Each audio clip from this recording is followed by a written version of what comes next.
Educação à distância, mudando realidades.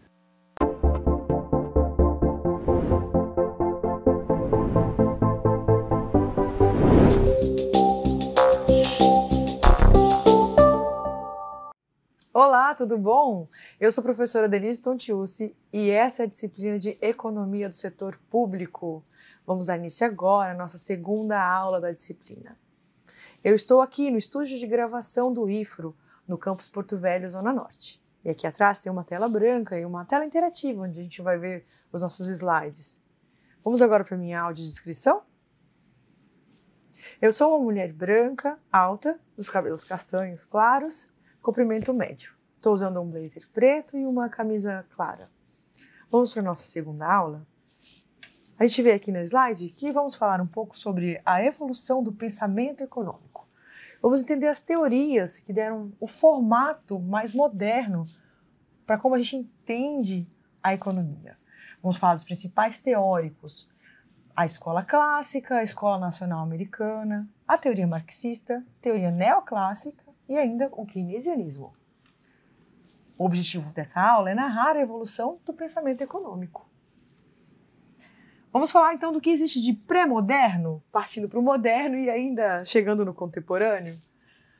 Nos pré-modernos nós temos os gregos, os romanos e os árabes fazendo algumas histórias, alguns pensamentos que fazem parte da história do pensamento econômico.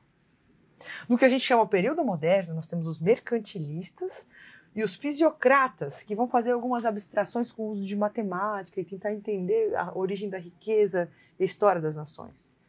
Mas toda a teoria econômica contemporânea tem um pai do que a gente chama da teoria que nós utilizamos hoje, que é todo mundo que veio após Adam Smith. Adam Smith é o pai da teoria contemporânea. Então o nosso foco vai estar aqui, na teoria econômica contemporânea. Adam Smith viveu de 1723 a 1790. É o pai da economia moderna. Ele escreveu um livro muito famoso chamado Uma Investigação sobre a Riqueza das Nações, Uma Investigação sobre a Natureza e a Causa da Riqueza das Nações. Ele defende o autointeresse, ou o individualismo, também o pai do liberalismo. Ele fala sobre como o mercado atuando para coordenar os desejos de consumir e de produzir bens e serviços. É ele quem fala também sobre a mão invisível do mercado. Essa é a escola clássica, né? Smith inaugurou não só a economia contemporânea, como também a escola clássica. O equilíbrio de quantidades e preços de mercadorias. A gente vai fazer gráficos de demanda e oferta. O mercado como esse ser importante para o capitalismo, que vai definir suas vontades e vai passar sinais por meio da oferta e da demanda que vão mudar preços, mudar estruturas de lucro e vão determinar para onde a economia vai se orientar. Ele defende a competição livre, a redução da intervenção do Estado na economia, cabendo ao Estado garantir direitos fundamentais, que são preservar a propriedade privada e defender o liberalismo econômico. Essa escola, falando ainda do Adam Smith, né, nessa escola clássica, o que a gente vai ver são princípios liberais que vão nortear o capitalismo. E que isso vai ser muito importante aí nesse período de revolução industrial, onde o capitalismo vai se trazer para uma forma mais moderna e a gente vai ter flutuações de preços e a oferta de vários produtos para serem comercializados, a produção em larga escala, que é a produção industrial. E isso vai se casar muito para trazer uma forma que molda a nossa sociedade contemporânea. Então, Adam Smith é um cara muito importante nessa escola clássica e todo esse pensamento liberal da economia. Para contrapor, eu vou apresentar o Alexander Hamilton, né? Que é um cara que vai atuar muito nos Estados Unidos, que faz parte da Escola Nacional Americana ou Escola Nacionalista. E esse pensamento nacionalista é um pensamento que o Brasil vai trazer para si, para buscar se modernizar e se industrializar. Hamilton viveu entre 1755 e 1804. Ele exerceu vários cargos de gestão dentro da gestão dos Estados Unidos. E ele defende o uso de barreiras às importações para buscar, com isso, desenvolver a indústria por meio do protecionismo do Estado. Ele fala de usar essas barreiras na forma de taxas e tributos, ou seja, tributar aquilo que a gente importa, e usar o recurso dessa tributação para projetos de infraestrutura financiado por tributos aplicados a produtos industriais importados. Essa escola nacional americana, ou essa escola nacionalista, tem também o alemão Friedrich List, que viveu de 1789 a 1846, aí quase contemporâneo, né? Que vai falar sobre proteger temporariamente o mercado nacional para garantir a consolidação das indústrias nacionais. Isso se trata de uma mudança para um ambiente de livre concorrência quando o mercado nacional estiver mais maduro. Tipo jogar umas boias assim na hora de aprender a nadar, não jogar assim a economia no oceano sem proteção nenhuma. Proteger para não ser invadido, mas não estender essa proteção por tempo demais, de modo a deixar o mercado nacional preguiçoso. Vamos evoluir então para falar de uma outra teoria, vamos falar da teoria marxista.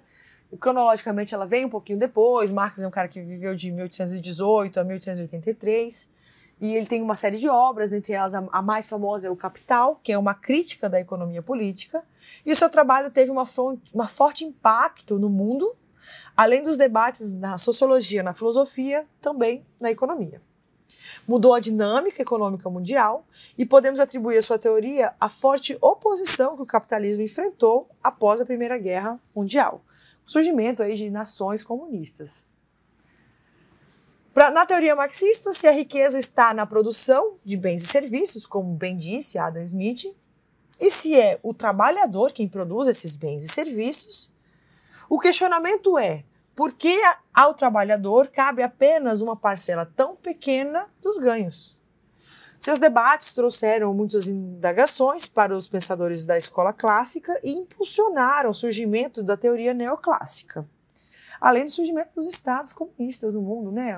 União Soviética, Cuba, Coreia do Norte. Falando então da teoria neoclássica, essa reforma da teoria clássica, ela faz parte da economia ortodoxa, é a economia mais tradicional. Quando a gente fala o pensamento econômico, a gente está falando da teoria neoclássica. É o neoliberalismo econômico. E para essa teoria, o indivíduo é racional e capaz de maximizar os seus objetivos. Ela usa muitos modelos matemáticos e para essa teoria existe um sistema econômico competitivo que automaticamente tende ao equilíbrio e ao nível pleno de emprego dos fatores de produção. Então, acredito assim, que existe a plena utilização dos fatores de produção desde que não seja atrapalhado o livre funcionamento do mercado. Ou seja, se o Estado não atrapalhar, vai ser utilizado toda a capacidade produtiva daquela economia. Ela não fala muito assim da organização dos fatores produtivos para melhorar a produtividade da economia. Ela fala assim que essa organização é intrínseca ao mercado. A gente vai ter um arcabouço neoliberal influenciando várias políticas internacionais, por exemplo, o FMI, que é o Fundo Monetário Internacional. Ele é um fundo de recursos, como se fosse um banco que empresta dinheiro para os países, e ele vai ser muito influente, principalmente na década de 90, vai fazer empréstimos a vários países e vai condicionar esses empréstimos a algumas medidas políticas de levar o país para um estado mais neoliberal. Isso foi feito aqui na América Latina, em outros países do mundo, e depois disso, no final dos anos 90, começo dos anos 2000, a gente começou a ver duras críticas para esses movimentos, que nem sempre levou ao crescimento econômico e trouxe até alguma desestabilização e algumas crises aqui na América Latina.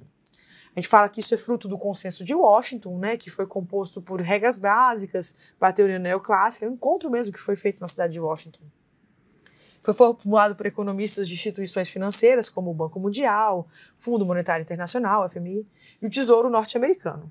Ele levou o liberalismo econômico para vários países do mundo e muitas vezes condicionando a ajuda financeira à adoção de políticas neoliberais. Para entender mais sobre esse assunto, eu tenho a sugestão de um livro do Joseph Stiglitz, ganhador do Prêmio Nobel de Economia, né? A Globalização e seus Malefícios. Esse livro é espetacular.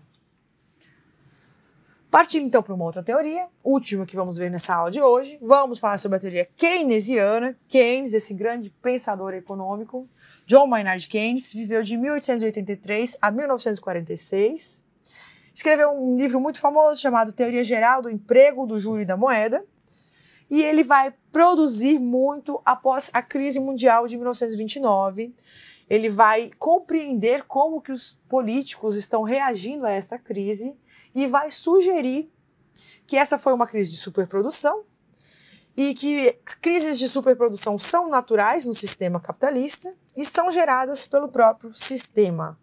Ele está vindo de uma contramão aí da teoria clássica, que fala que o mercado se equaliza e se organiza. Ele vai vir com uma outra proposta, trazendo a ideia de que o Estado não só não se organiza, mas também gera crises. As crises fazem parte do sistema capitalista para o Keynes. E aí ele dá um receituário de intervenção do Estado no momento que a crise acontece. Para Keynes, quando a crise acontece, cabe ao Estado intervir na sociedade, intervir na economia, tirar a sociedade da crise, investir, contratar pessoas, gerar movimentação econômica para depois, no momento que a economia estiver mais estável, o Estado possa se recolher, reduzir a sua atuação na economia e ter de novamente essa maleabilidade, essa capacidade de entrar quando for necessário. Keynes fala que quando a gente entra numa crise de superprodução, a gente começa a ter excessos de estoque causado pelo excesso de otimismo dos empresários, e isso tende a gerar uma crise de desemprego e repressão do consumo, um ciclo negativo, que muitas vezes a economia tem muita dificuldade para sair daquele ciclo. Foi o que aconteceu em 29, a gente demorou muitos anos para sair da crise de 1929, o mundo sofreu uma crise profunda e duradoura, e para Keynes a solução é o Estado intervir nessas crises, contratar pessoas, fazer serviços. Inclusive tem uma entrevista que fala, eu vou contratar essas pessoas para quê? Ele fala, contrata um time para cavar buracos. O que eu faço com esses buracos? E o Keynes disse, contrata outro time para tampar esses buracos. Ou seja, para o Keynes não faz diferença qual serviço você está prestando. A ideia é que o Estado vai carregar para si esse déficit, esse prejuízo, e vai injetar dinheiro na economia, gerando um ciclo positivo de consumo e crescimento econômico. As pessoas empregadas vão comprar bens e serviços, isso vai novamente aquecer a economia, tirando a economia de grandes momentos de crise.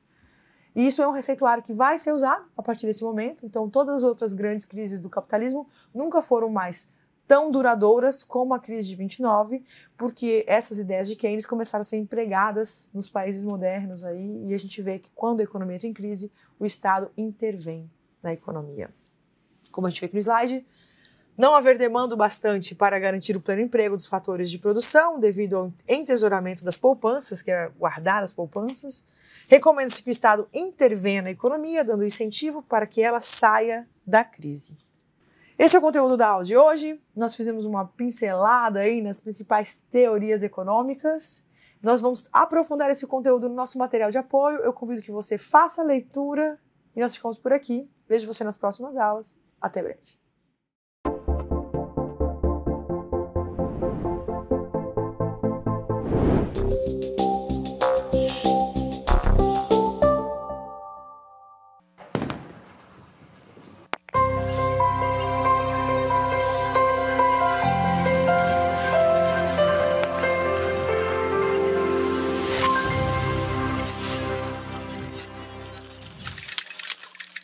Educação à distância, mudando realidades.